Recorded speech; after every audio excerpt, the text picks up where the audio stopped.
Ada 3 hal soal financial fair play yang kalian harus tahu. Pertama, apa itu financial fair play? Kedua, bagaimana financial fair play dijalankan? Dan ketiga, bagaimana hukuman bagi beberapa klub yang melanggar aturan financial fair play. Gue bakal jelasin satu persatu biar detail, biar jelas, biar kalian nggak malu kalau nongkrong ngebahas soal FFP ini.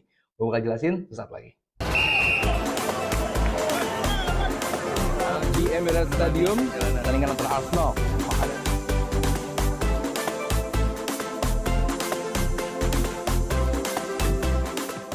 Oke, financial fair play atau yang dikenal dengan FFP itu mulai diperkenalkan oleh UEFA pada 2009. Tujuan utamanya untuk meningkatkan kesehatan keuangan klub sepak bola di Eropa. Tapi secara keseluruhan. Artinya adalah bahwa kesehatan keuangan klub itu harus diatur secara keseluruhan. Jadi jangan sampai klub ini sehat karena pemiliknya tajir doang. Nah, itu bukan hal yang diatur oleh FFP. Tujuan utamanya lagi adalah untuk mencegah klub membelanjakan lebih dari pendapatan yang mereka peroleh. Ini juga bertujuan mencegah klub mengalami masalah keuangan yang dapat memengaruhi kelangsungan hidup jangka panjang atau target klub dalam jangka panjang mereka. Pada dasarnya FFP ini adalah alat atau tools, tools regulasi untuk mencegah klub membelanjakan uang lebih dari anggaran yang mereka tetapkan, yang secara nggak langsung dapat menjerumuskan mereka ke dalam hutang. Karena bahaya banget nih, hutang tentu kan membawa klub itu kepada elit atau bangkrut. Coba tulis di kolom komentar teman-teman, siapa yang tahu klub apa aja yang pernah dilarang berkompetisi di satu level tertentu karena pilot. Selain itu juga FFP meregulasi atau mengatur ulang para owner yang menggunakan dana pribadinya demi mencapai target klub. Ya sekarang kan owner mah enak, kalau klub rugi, klub pilot, lu tinggal jual, selesai. Klubnya gimana? Nah disitulah FFP hadir. Misalkan sebuah klub ada pemiliknya yang banyak uang, yang ingin membeli semua pemain yang terbaik di dunia dengan uangnya pribadi, padahal dari segi kemampuan keuangan klubnya nggak mampu nih, nggak sanggup, mustahil. Secara logika tentu hal-hal tersebut membuat sistem kompetisi juga akhirnya nanti membuat lebih nggak fair. Ya lu punya owner yang tajir, ya klub-klub yang biasa-biasa aja tentu bakal kalah duluan sebelum bertanding karena kemampuan atau daya saing keuangannya udah kalah dulu sebelum bertanding. Jadi kurang lebih seperti itu ya. Jadi apa sih FFP? FFP adalah tools dari UEFA untuk memberikan kesejahteraan dan juga tidak adanya kesenjangan dalam segi keuangan atau finansial klub. Mulai musim ini, aturan UEFA memungkinkan klub itu mengalami kerugian sebesar 30 juta. 60 juta, sebelumnya 30 juta. Dan dimulai musim ini mereka baru nih aturannya, yaitu 60 juta selama 3 tahun. Ingat ya, nah ini nih tolong digaris bawahi teman-teman, selama 3 tahun. Jadi kenapa musim ini juga? Karena ini baru musim buka buku. Kemarin 3 musim terakhir sudah tutup buku. Jadi selama 3 musim kerugian klub itu maksimal 60 juta dengan catatan. Nah ini yang banyak nggak ditulis di media-media. Boleh rugi 60 juta asal pemilik sanggup melunasi atau bersedia melunasi hutang tersebut atau kerugian tersebut, atau disebutnya sih secara umumnya 70% dari pendapatan. Kalau klub atau pemilik tidak mengeluarkan statement akan membayar kerugian sebesar 60 juta tersebut, klub hanya boleh rugi maksimal 5 juta euro. Jadi pengeluaran tersebut, kerugian tersebut hanya untuk finansial, yaitu agent, gaji ini nggak cuma pemain ya, tapi wages para seluruh staff, seluruh karyawan. Jadi nggak cuma pemain, ya pelatih, ya orang komunikasi, orang PR, orang keuangan, semua yang ada di klub tersebut, gajinya itu tidak boleh lebih dari 70% kerugian dari klub tersebut. Nah, contoh realnya adalah musim ini tidak akan ada yang kena FFP. Musim ini tidak ada yang kena FFP. Kenapa coba? Ayo, kalau lu tadi memperhatikan, musim ini di akhir musim nggak akan ada klub yang kena FFP. Gue jamin. Kenapa? buat yang jawab karena belum tutup buku 100 poin untuk kalian. Ya, karena baru dimulai tutup bukunya musim lalu, berarti kan musim ini baru buka buku nih. Artinya musim ini 2023, 2023, 24 dan tutup buku di 24-25. Jadi sampai di musim 24-25 semua pengeluaran secara finansial tadi tidak boleh lebih dari 70%. Oke. Klub, nah ini juga klub juga harus melunasi segala hutang di akhir musim 24-25. Paham ya teman-teman? Jadi financial fair play itu bukan per musim, tapi per 3 musim. Ada lagi dengan istilah 3 kalender tahun. Nah, dengan aturan FFP tersebut, pemilik klub saat ini tidak boleh lagi tuh mengeluarkan secara bebas dana pribadinya untuk klub yang dilakukan oleh seperti misalnya Abramovich. Nah, banyak yang nanya kenapa Abramovich dulu nggak kena FFP? Karena FFP sendiri 2009 baru mulai. Abramovich datang 2003. Tapi, nah ini yang sekarang banyak kejadian juga nih. Banyak pemilik klub yang punya banyak perusahaan. Itu gimana?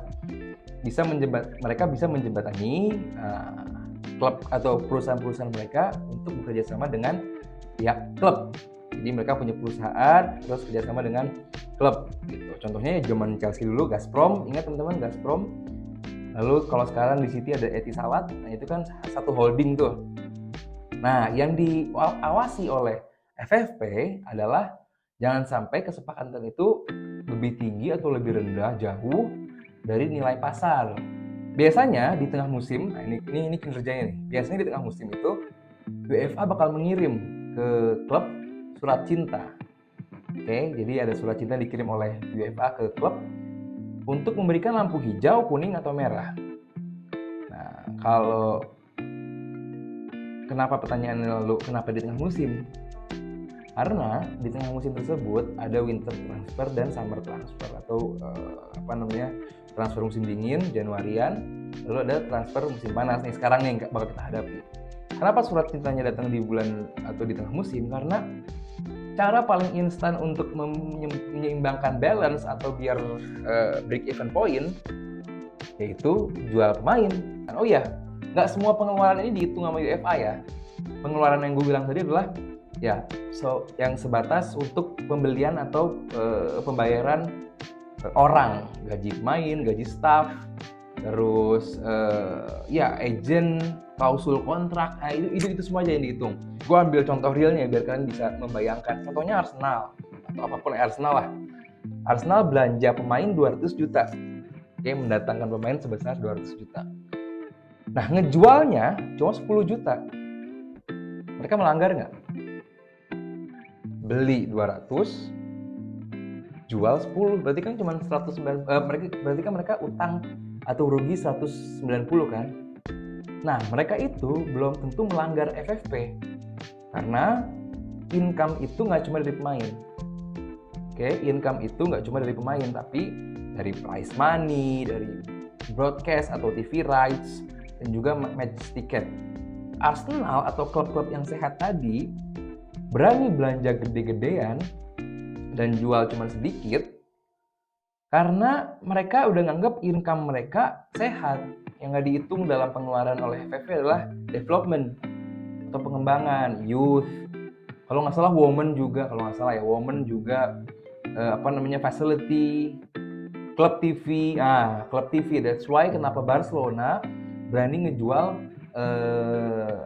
TV mereka kepada pihak ketiga, karena mereka tahu bahwa income dari TV itu tidak bisa masuk ke dalam income utama si klub sepak bola yang terbukti, ya kan, bukan alleged ya, bukan diduga lagi, terbukti melakukan pelanggaran financial fair play. Mereka ada 8 hukuman yang terpisah tergantung dari besaran atau seberapa besar pelanggaran yang mereka buat. Yang paling ringan tentu saja teguran atau peringatan. Yang kedua adalah denda, fine.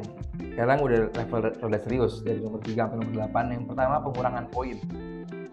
Yang ketiga pemotongan pendapatan dari kompetisi UEFA. Terus juga larangan mendaftarkan pemain baru untuk kompetisi UEFA. Pembatasan jumlah pemain yang dapat didaftarkan oleh klub untuk kompetisi UEFA. Dan ada juga diskualifikasi dari kompetisi yang sedang berlangsung. Lalu ada pengecualian dari kompetisi mendatang. Ya gue bilang tadi basic task pernah dicabut lisensi UEFA-nya sehingga mereka nggak bisa main di Liga Champions atau Liga Eropa selama semusim karena melakukan pelanggaran. Dan lagi Levski Sofia dari Bulgaria pernah mendapatkan denda sebesar 200.000 plus penarikan skuad UEFA selama semusim. Nah, boleh ikut juga. City, nah ini adalah klub yang paling baru, yang paling anyar mendapatkan teguran karena diduga melanggar undang-undang FFP dan dikatakan telah membuat lebih dari 100 pelanggaran aturan Liga Primer setelah penyelidikan selama 4 tahun. Ini masih allege, ini masih diduga, jadi belum ada hukuman. Nah ini juga bukan pertama kali, yang gue bilang tadi 2014 City dan PSG didakwa melanggar FFP UEFA karena kedua klub tersebut termasuk di antara beberapa klub yang melanggar aturan break even point dan kemudian dikenakan denda sebesar 60 juta euro. Nah, City waktu itu pendapatan dari Liga Champions-nya 40 juta. Ditahan lah gitu. Jadi 40 juta dari 60 itu ditangguhkan, jadi City cuma dapat 20. PSG menurunkan skuad UEFA mereka menjadi 21 pemain. Diberi batasan pengeluaran transfer serta batasan gaji skuad selama 2 tahun. City sementara itu juga mengalami pengurangan ukuran skuad, dirampingkan menjadi 21 pemain dan mengalami batasan transfer seperti PSG juga. Nah, di tahun ini, dari tahun lalu sampai 2 tahun ini, sudah ada 8 klub yang gagal dan didenda karena aturan break even point itu. Apa aja klub tersebut? Ada PSG, ada Inter, ada Milan, ada Juventus, dan juga ada Roma. 4 diantaranya adalah klub-klub Serie A nih. Jadi 4 klub Serie A termasuk tambahannya adalah dari PSG. Masih dalam aturan pengeluaran mereka lebih besar daripada pendapatannya. Ini tentu yang menjadi perhatian dari FFP. Karena pada umumnya teman-teman, klub itu pasti berhutang. Klub itu apalagi di Eropa ya, klub itu hampir 100% itu pasti berhutang. Nanti teman-teman kita lihat bahwa ini contoh di tahun 2021, klub-klub dengan hutang paling besar di Premier League. Kalau kita bahas semua liga, ada panjang juga ya, kita bahas Premier League dulu aja. Nah ini teman-teman bisa lihat bahwa Chelsea sendiri utangnya bisa segitu gede dibandingkan Tottenham, ada MU, Brighton, Newcastle, Leicester, Liverpool, West Ham, Southampton, Everton, dan juga tim lain-lainnya. Tentu ini nggak jauh dari proses pemindahan pemilik dari Abramovich ke pemilik baru. Tentu dilarangnya, ya ini tentu ada hal-hal yang udah gue jelaskan di video-video gue sebelumnya, apalagi khusus soal Chelsea ini udah gue jelaskan, that's why kenapa klub utang mereka sebesar itu. Nah, pemilik baru datang dengan uang, somehow dengan uang pribadi juga, melakukan pembelian 600 lebih. Berkali-kali gue bilang Chelsea sedang dalam bahaya. Chelsea sedang dalam bahaya, apalagi sekarang pelatihnya baru, tentu nanti di bursa transfer akan beli pemain juga. Satu-satunya cara yang harus dilakukan oleh Chelsea adalah Chelsea jor-joran jual pemain. Chelsea menyeimbangkan neraca mereka lewat jual pemain. Kalau enggak ini bahaya buat Chelsea. Oke, dan ini kita juga bisa lihat bahwa di tahun 2018-2019 hampir rata-rata semua klub berhutang. Oke, ini kalau nggak salah di musim akhir Mei sebelum musim Covid dimulai ya. Tottenham meskipun minus 160, tapi mereka masih untung 42%. Tapi City meskipun mereka untung 13%, tapi karena di atas 70%, batas yang gue bilang tadi di awal, mereka dianggap lampu merah nih, City itu, lihat teman. Juventus juga, meskipun mereka plus 48, tapi karena di atas 78% dari pemasukan mereka, jadi mereka dianggap terancam. Lihat sendiri Milan sangat amat bahaya banget nih, 108%. Nah, di musim 2020-2021, semusim setelah Covid ini selesai, banyak klub belum recovery, banyak klub belum kembali sehat. Oke, cuma ada Munchen dan ada Madrid. Minus pasti, cuman mereka masih dianggap masih sehat karena pengeluaran dan pendapatannya pun masih jauh lebih tinggi. That's why kenapa Barcelona ada di bawah banget, 120%. Makanya Barcelona berkali-kali melakukan economic leverage karena mereka sadar keuangan mereka segitu berantakannya. Ini adalah fakta atau bukti kenapa klub-klub Inggris begitu royal kepada fansnya, karena saat fansnya nggak bisa datang ke stadion, ini yang terjadi gitu sih teman-teman. Jadi gue harap penjelasan gue cukup memberikan gambaran sedikit soal FFP, karena kita bakal masuk musim panas, kita bakal lihat beberapa klub yang memperhatikan sekali keuangannya. Gue sih paling gue perhatikan dua klub ya, Chelsea dan juga Barcelona. Bagaimana mereka menyeimbangkan keuangan mereka demi mencari pemain-pemain baru juga. Itu adalah dua klub yang patut menjadi perhatian kita sama fans sepak bola. Dari gue Aldi Bawazir, kalau ada yang mau ditanyakan lagi, karena jujur ini video adalah video on demand, ada teman-teman yang nanya tuh, gue tolong bikinin video soal FFP, that's why gue bikinin cukup panjang waktunya soal ini, dan gue harap bisa membantu kalian. Dari gue Aldi Bawazir dulu, sampai jumpa, bye.